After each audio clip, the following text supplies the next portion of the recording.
Hello everyone, my name is Danielle Carabello and I'm a current doctoral student at Auburn University in the School of Kinesiology, working under Dr. Melissa Pangilinan. I'm excited to be presenting my research, implementation, and qualitative analysis of a virtual adapted group fitness program for adults with developmental disabilities. As a background, the coronavirus pandemic posed a significant barrier to health for individuals with intellectual and developmental disabilities. In fact, those with intellectual and developmental disabilities had a higher fatality rate than those typically developing. In particular, in the midst of the pandemic, 89% of individuals with developmental disabilities lost prior recreational services. Among these being behavioral services such as physical therapy, occupational therapy, and group fitness. While telemedicine was more prevalent and was a viable option for service delivery, only 6.5% of individuals had access via video. So our first aim of this research project was to address the service delivery gap by creating a universal and recreatable adapted virtual exercise program. Our second aim was to evaluate observed behavior changes across the 10-week adapted virtual exercise program. Here's the distribution of our 44 participants who took part in our 10-week personal trainer-led program via Zoom. The visual aids to the right were supplied along with resistance bands via binder for warm-up, upper body, lower body, abs back, and cool-down exercises to aid both participants and staff at both day programs. The following slides will be looking at the results from the annotations made by the research assistants during each session.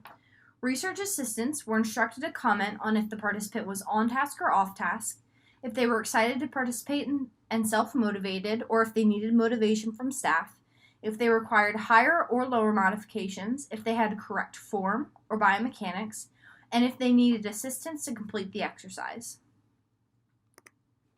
Here is our on-task, off-task count over the 10 weeks. Throughout the intervention, there were more on-task behavioral observations than off-task. When looking at all other behavior options that research assistants could annotate for, assistance was observed most, followed by correct mechanics and low modifications. Observations by participant were much more varied than anticipated.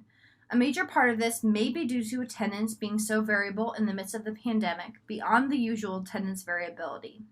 Additionally, depending on the day program, some participants remained out of view either due to camera placement or general room availability, and observations were never made on those participants. Here, we are looking at behavioral observations across all 18 time points or sessions.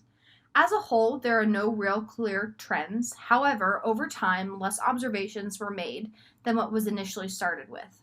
Similar to the overall count of the bar graph, assistants and mechanics show high observations across many time points.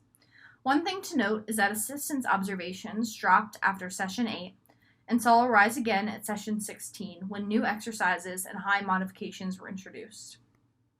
These graphs are looking at our positive behaviors. Again, we see the decrease in overall observations, even in on-task. But what's really important is the relatively high count of correct mechanics and exercise form, especially as we introduce new exercises in a new format for our adults with disabilities. Again, with our negative behaviors, we see an overall decrease in total number of observations, including assistance. However, this does indicate that the virtual format may not be more difficult or require an additional assistance piece. So for our results, more assistance is needed. However, with assistance, whether it be cueing or demonstrations, appropriate mechanics are achieved. There was more on-task behavior than off-task throughout the intervention. There were less observations over time for almost all type of behaviors. However, negative behaviors decreased from week 1 to week 10. Virtual format is feasible, and the results are seen in noticeable correct mechanics. In regard to our limitations, there was limited attendance at day programs due to COVID-19 and the risk of contracting the virus beyond our usual variability. For example, when it rains, we get 50% of attendance, and so this led to some participants getting more observations than others. Again, the camera placements and the room space also led to participants either not being seen, and that also led to less observations.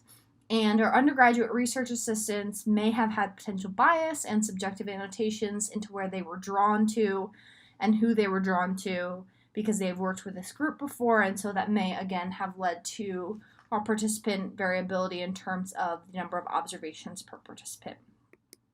In terms of our future directions, we would like to extend and observe behavior using ALTPE. We'd like to replicate with novel day programs so that there is no potential bias in terms of participants as we would be working with new participants, and analyze annotation ratings, so whether that be positive, negative, or neutral. And we'd like to extend to one-to-one personal training so that we can help keep our participants more on task, but also so we can observe more clearly. Take-home messages are that the virtual setting for large groups is feasible and enjoyable, as shown by our results with our on-task and our intrinsic motivation, as well as our mechanics. Our results also show that assistance may be needed, but binders with visual cues can help with the virtual format.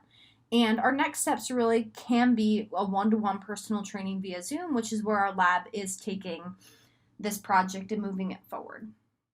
I'd like to thank you all so much for your time. I'd especially like to thank the Auburn School of Kinesiology, Miss Angela, Miss Dana, our lovely, lovely participants, and Dr. Pangelinan. I look forward to your questions and the questions and answer. Thank you so much. Bye.